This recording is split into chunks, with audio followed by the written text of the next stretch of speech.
Hello, fourth graders, and welcome back to another Read Aloud of Woods Runner. Today we are going to be reading chapter 15, but before we do that, let's take a look at our nonfiction part of the text. Covert communication. Both the American and the British military forces disguised their communications so that messages could not be easily read if captured by their enemies. Prearranged letters or words replaced other letters or words, all of which had to be memorized by huge numbers of different people, but the secret codes were frequently and easily broken.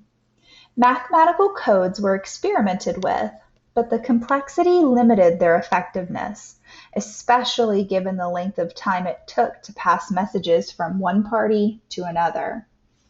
Invisible inks that could be made visible with heat or a series of chemicals, as well as messages hidden in common publications, such as pamphlets and almanacs, were common ways to ensure the security of sensitive information. Chapter 15. They were still several days away from the city of New York. An almost constant stream of refugees came at them. Some had obviously been soldiers, or fighting men of one kind or another. There were many with wounds, wrapped in crude bandages. Abner stopped the wagon and furnished bandages for those who didn't have them. He also had a supply of laudanum, a painkiller that was half opium and half alcohol, and he gave some of the more gravely wounded a small bottle. "Take it sparingly," he said in his deep voice. "Best at night before sleeping. To everyone," he said, "stay off the roads. Redcoats are about." Cart after wagon after cart passed them, being pulled by mules or oxen. A goodly number of the people were soldiers, but the vast majority were civilians, often whole families. Where do you suppose they're all going? Samuel thought of the devastation on the trail to his rear.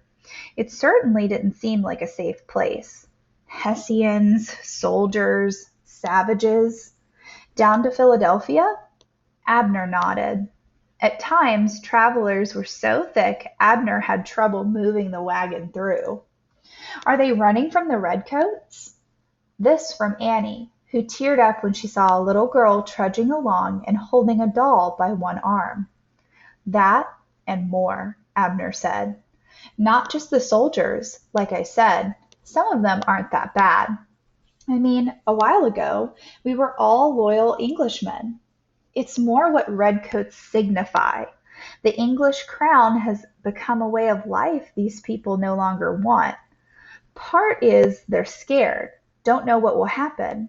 But along with that, these people are sick of being told what to do by a crazy king who lives 3,000 miles away and doesn't care about them one way or the other." "What do you mean, crazy?" Samuel asked. "King George," Abner said. "They say he's teched, crazy as a bag of hazelnuts. They've got people to catch him when he runs wild, put his clothes on when he tears them off, watch him when he sleeps so he doesn't kill himself. He's no man to run a kingdom." Did he start the war? It seemed a logical question. The war was so crazy. Maybe a crazy man had started it. Probably not. It began on this side of the ocean in Boston, not over there.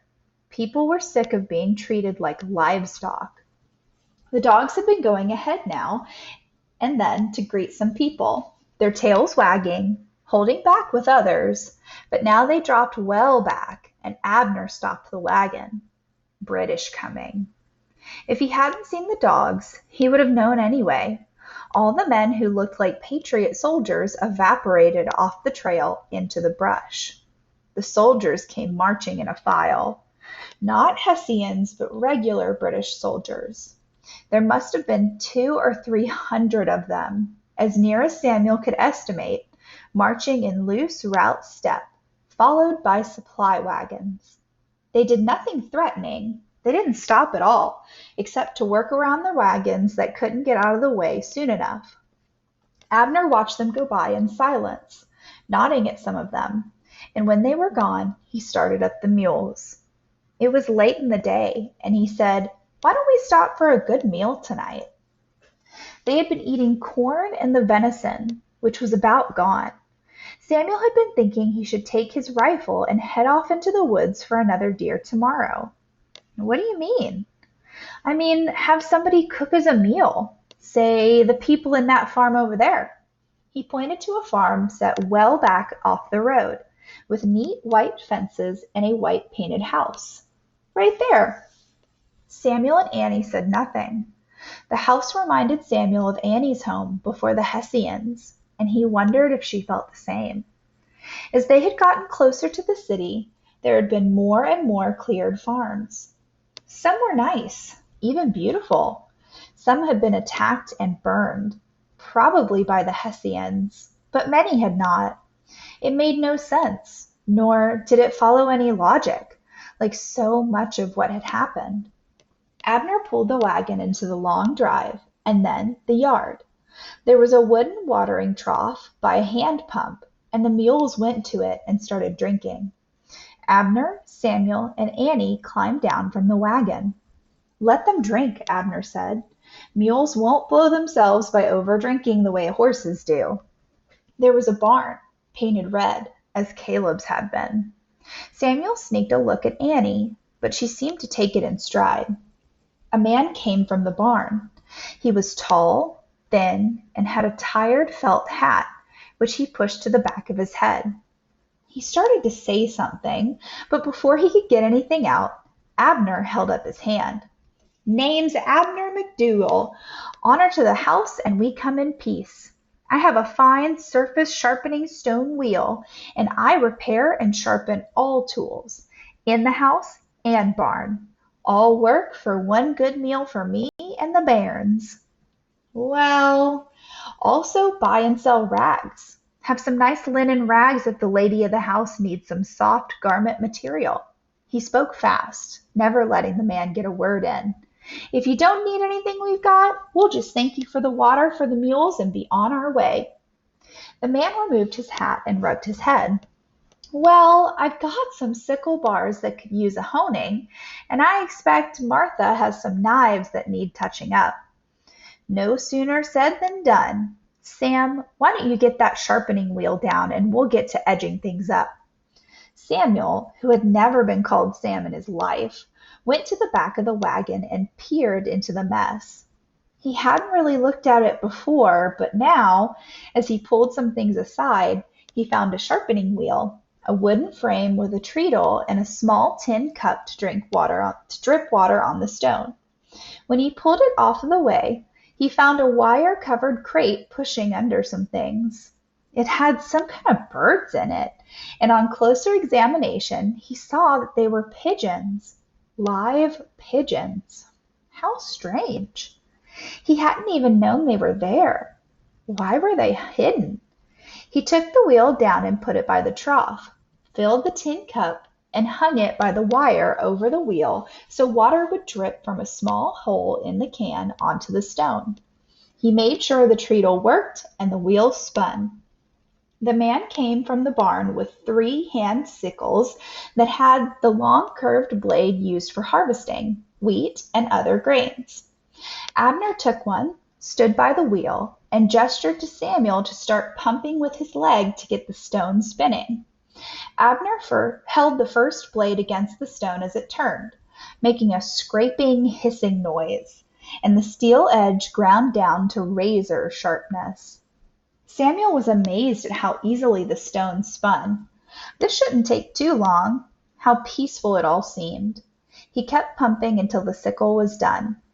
Then another, and Samuel switched to pumping legs. Legs a little tired. And another. He switched legs again. Legs a little more tired. Then 3 axes, 2 picks, a tomahawk, a set of rail-splitting wedges, 6 of them, 4 slaughtering and sticking knives, and 4 butcher knives that Martha, a short, thin woman who was all smiles, brought from the house. Then an ice chisel, 2 serrated hay knives, 2 planking adizes, 1 shingle froe, and at last an old cavalry saber that the farmer, named Micah, used for chopping corn. Samuel staggered over to the trough to wash. Abner put his whole head under water and then shook like a dog. He pulled his hair back and combed his beard down, and Samuel saw Micah smile at him. He saw something else there. A look of what? Recognition? As if they already knew each other? The meal was good, very good, though not up to what they had eaten at Caleb's. Venison stew, piles of new potatoes, fresh bread with new butter, apple pie made with maple sugar, and fresh buttermilk cool from the spring house on the side of the barn, in quantities to fill even Samuel. He was shy about asking for seconds, but Martha kept piling it on and he ate it gratefully. Sit-down meals were always rare in his life, even before the war. He winced at that thought. Before the war. There didn't seem to be such a thing anymore, what with his living in the woods on the hunt most of the time. But being a guest was almost unheard of, and he wasn't sure how to act. He needn't have worried. As with Caleb and Ma, Micah and Martha made eating enjoyable, not something to fret over.